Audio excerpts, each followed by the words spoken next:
mengangkatkan atau merangkatkan hadas besar daripada seluruh tubuhku patuhkan Allah Ta'ala.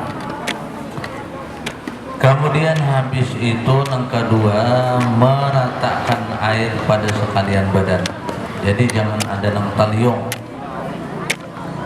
nang rawan-rawan bisa taliong ini apa namanya, telinga ini apa dan dalamnya, nang lupak-lupak di telinga. Nah ini nih jangan sampai taliong nih. Nah jadi caranya bila bulan puasa lah. Karena bulan puasa tuh kena masuk banyu teka telinga kan batal puasa. Jadi bila bulan puasa banyu tuh nanti diisi di telapak tangan kita, lalu kita hiringakan kepala kita kayaknya. Nah kemudian penang di tangan ini ditunjul kayak ini, hanya dibantu meratakan gitu ini. Ini kalau kita sedang puasa. Mungkin kita kada puasa.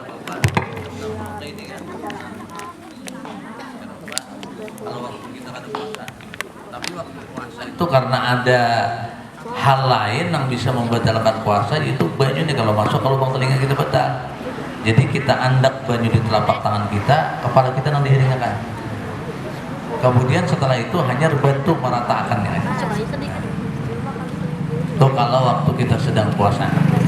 Apabila sedang puasanya puasa Ramadan kan, atau puasa Asyura atau puasa apa, bila sedang puasa kayak itu caranya kalau ada tuntutan mandi dalam kita. Di belakang telinga kita nih, mun kubui kada dibantu nih di bawah daun telinga ini bisa kada sampai banyak ke sini. Nah di sini dibantu. Kemudian terus nang rawan lagi perlu disampaikan ke situ banyu. Nah kalau kita bergesak-gesak, kalau di bawah ketiak kada basah, kubui kada dibantu bisa. Kemudian pusat hati-hati. Kemudian terus ke bawah lagi kita bebelahan pipi burit kita. Jadi bebelahan pipi burit kita itu kalau kita mandi bakubui kada berduhara, bahasa kitanya disampaikan sana bisa kada sampai. Kalau bakubui lain kalau mandi kita di sungai. Kalau mandi di sungai kan cabur langsung aja rata seluruh tubuh. Nah ini rukun mandi. Kemudian kita masuk kepada sunat mandi. Sunat mandi yaitu setengahnya atau diantaranya, satu, mendahulukan di badan. Jadi sebelum mandi mungkin umpamanya kita hendak mandi itu berami.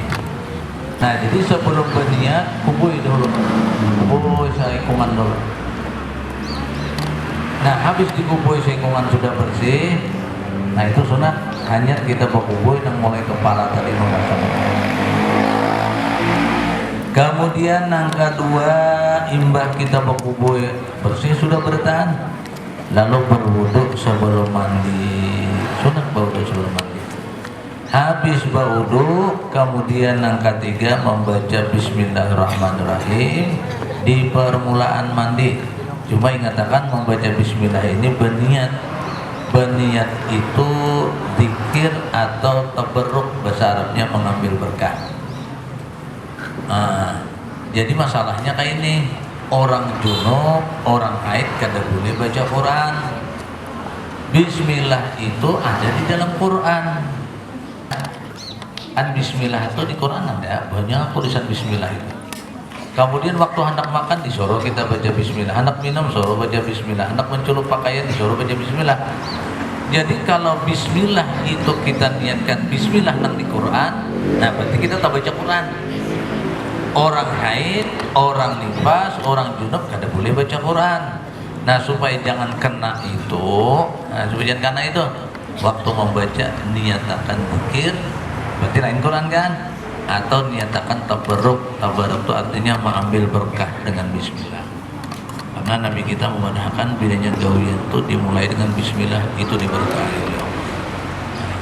Lengkapnya bidanya gawian lah. Kalau anak mandi tadi cukup aja bismillahirrahmanirrahim. Mau kita bergawian sesuatu, nah lengkapi bismillahirrahmanirrahim. Alhamdulillahirabbil alamin. Allahumma shalli ala sayyidina Muhammad. Kalau hendak umpamanya orang bertanam, kadang-kadang orang bertanam Banyak orang sukses dengan usahanya, tapi hasilnya tuh kadang terbuka untuk berwakaf, kadang terbuka untuk bersedekah, kadang terbuka untuk bahagia, kadang terbuka untuk mau berbagi kepada sesama. Padahal sufi mah itu bersih, berkahnya dikurangi oleh Allah di situ. Ada juga orang, ada banyak ada usaha itu, tapi orang berwakaf kadang mau tertinggal, orang bersedekah kadang mau tertinggal, orang berbagi dengan orang lain kadang mau tertinggal. Masalah nominalnya itu bukan jadi masalah, karena Allah menghitung persentase harta memiliki. Orang sakit ada berisi 1000 ya, bersedekah 500. Ada orang sugih 1 miliar, harus 1,5 miliar hanya tambah daripada nominal. Baik, kita lanjutkan. Jadi tadi hendak mandi tadi imbah bersih sekolah. Jadi kita pakai kena bersih sekolah. Imbah hendak mandi wajib itu berwudu. Air kayak apa wudunya? Sama kayak wudu biasa. Bacaannya sama sampai berdoa ya. Nah berdoa ada juga tuh nama. Sudah bersih, berwudu hanya beristilah ambil banyu, kubui oleh kepala. Waktu banyu itu terdekat ke kepala kita, berpawailah. Jangan banyu kita tidak hendak mandi. Yang pertama dulu bersih semua. Ini masih tetamu mandi ini lah. Dan ini jangan diperenteng ini, karena menentukan kesahan ibadah yang lainnya.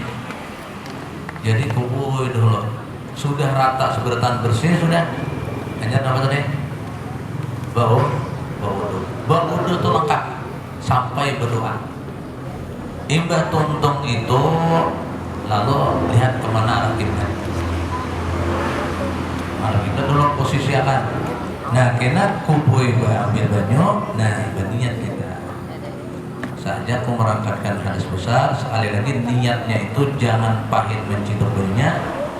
Jangan sudah tak kubui habis sudah hanya berniat. Niat tuh dibujur baik-baik. Banyu di kubui akan mengalir di kepala kita. Saat itulah kita mengandap niat. Saja aku merangkatkan hadis besar daripada seluruh tubuh kepada Allah Ta'ala.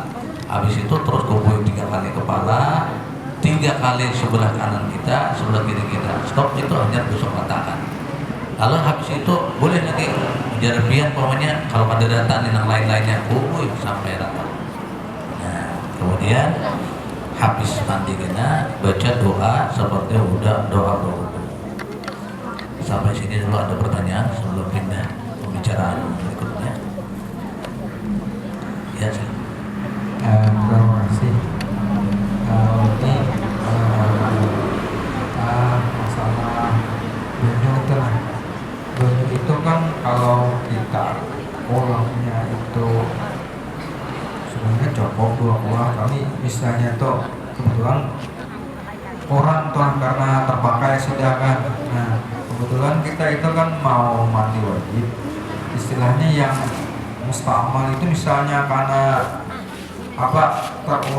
bukan terulang saya titik ke gayung kita itu nah. Sementara kan misalnya mau menghindari. Nah karena olahnya ini kan kadang cukup kali sudah 2 olah. Nah apakah itu sah aja atau kada sah? Nah itu maksudnya itu kan karena mungkin ini yang banyak orang tua tersadari itu nah. Nah itu agak sadari. Nah atau misalnya sudah pembahasan minggu kemarin mungkin kalau kita berwudu itu kan banyunya itu misalnya mau mencuci kaki itu kebetulan karena anggota wudu kita misalnya tangan untuk membersihkan kaki itu, apakah itu juga sah aja kan itu wudunya atau nah misalnya itu kan sudah terkena gitu nah kemudian kita kedua kali itu nah tangan dulu lalu ke kaki karena kita ingin membersihkan kaki kita untuk wudu tuh nah itu apakah itu juga dianggap musta'mal tablik banyu tadi kan itu. Nah itu kita ya udah terima kasih.